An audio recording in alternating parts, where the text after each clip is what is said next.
Kami akan segera berbincang dengan Kombes Pol Slamet Riyadi dari Divisi Humas Mabes Polri dan juga Bapak Edi selaku Direktur Pembinaan Keselamatan Kementerian Perhubungan. Kami juga mengajak Anda nanti untuk bisa menghubungi Sapa Indonesia di nomor telepon interaktif 021 5366 1313. Nah, selamat pagi Pak Edi, selamat pagi Pak Slamet. Pagi Mas.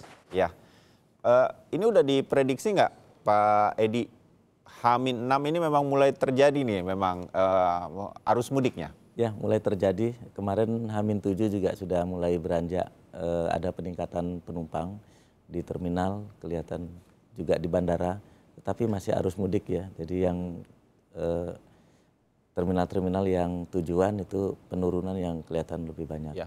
Nah, kalau udah terjadi arus mudik pada minggu malam H-6 ini begini aja Pak, ada kemacetan dari kilometer 30 sampai 53, itu apa yang terjadi tuh?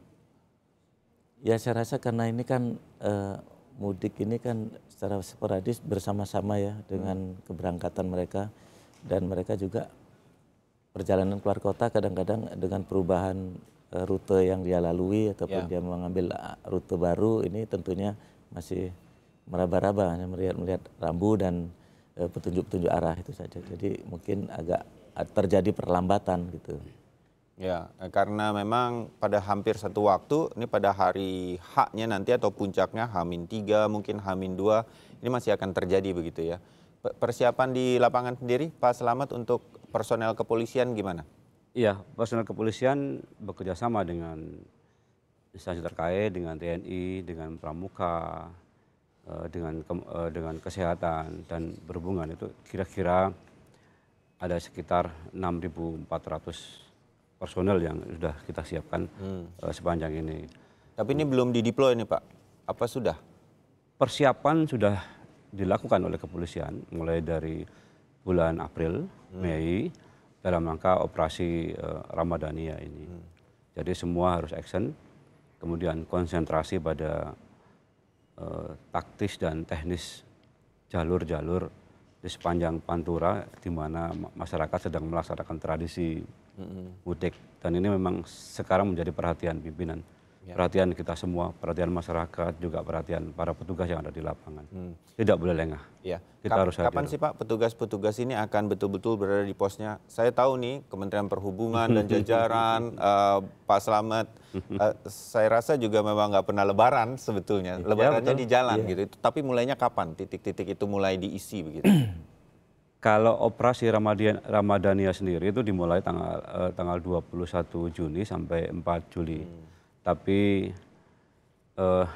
dua minggu kebelakangan sudah kita plotting semua hal, koordinasi efektif dengan kementerian terkait, dengan dinas terkait selalu dilaksanakan.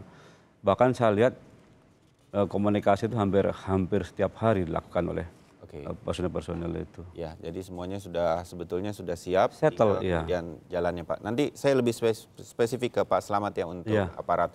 Pak Edi lagi nih di Kementerian Perhubungan Pak. Ini masyarakat masih terus berharap dan juga media juga mengawasi dalam hal ini cukup was-was juga nih. Terutama bus-bus umum nih Pak yang akan dipakai oleh para pemudik.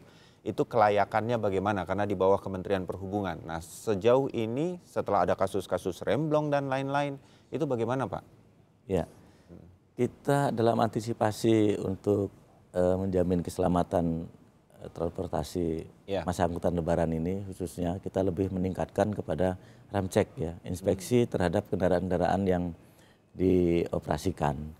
Ada instruksi Menteri Perhubungan nomor 10 tahun 2017 itu dimulai sejak tanggal 17 April sampai dengan 6 Juni kemarin, 6 Juni ya, kita itu semua harus melaksanakan, tidak ada jeda lagi. Ya, sekarang sudah 25.000 bus kami periksa, 25.000 bus ya. Dari hasil pemeriksaan tersebut memang 70% layak jalan, yang 30% kurang lebih itu dinyatakan tidak layak jalan. Baik itu kita larang operasi maupun ada juga yang ditilang dan juga diperingatkan. Nah, hal ini kita betul-betul kita lakukan karena untuk menjamin pertama kesiapan daripada administrasi, ya, tertib administrasi. Kemudian juga kesiapan daripada pengemudinya.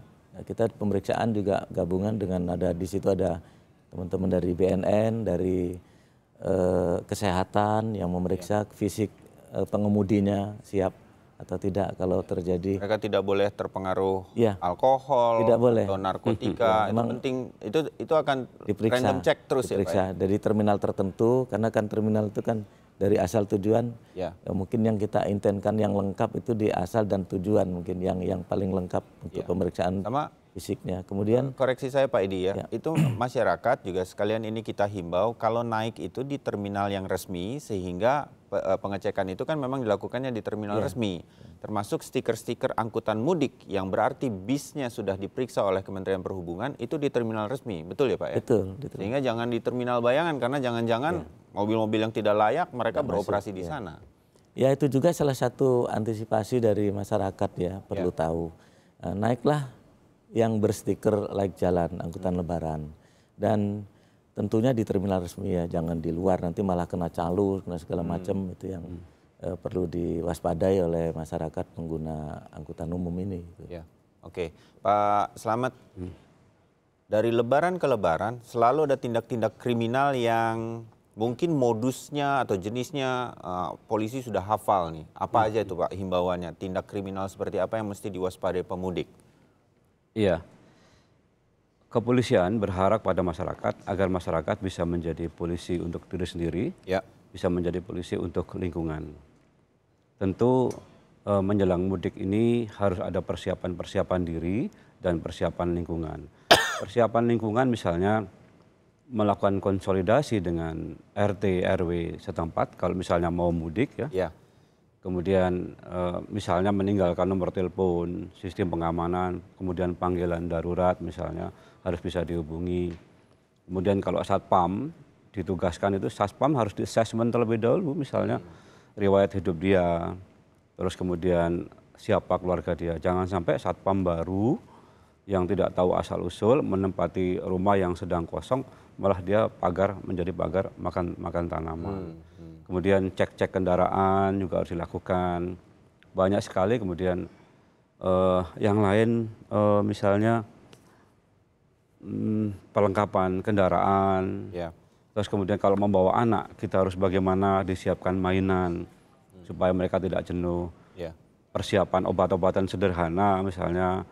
Terus kemudian mencatat nomor-nomor pos polisi terdekat yang terpenting yang mungkin sepanjang dia lewati dilintasi itu. Satu Pak, ini yang menarik nih, masyarakat bisa menitip kendaraan betul ya kalau mereka Iya betul. Pimpinan sudah memerintahkan ke jajaran kalau misalnya tidak membawa kendaraan ada di rumah bisa dititipkan di pos kepolisian, di Polsek, di Polres. Divisi Humas sudah melakukan sosialisasi hal ini. Tidak dipungut bayaran tuh Pak? Nggak boleh. Ini kan rumah negara. Polisi itu kan, kantor polisi kan rumah negara, tidak boleh. Nah, jadi bisa cukup aman kendaraan-kendaraannya ditempatkan di sana. Saya akan sambung lagi ke Pak Edi dan Pak Slamet setelah ini. Anda tetap bersama kami, jangan kemana-mana karena setelah ini kami buka line interaktif. Anda ingin bertanya mengenai apa saja persiapan mudik, terutama bagi Anda yang ingin mudik di Lebaran kali ini, silakan langsung bertanya kepada Kementerian Perhubungan dan Polri. Usai jeda kita segera kembali.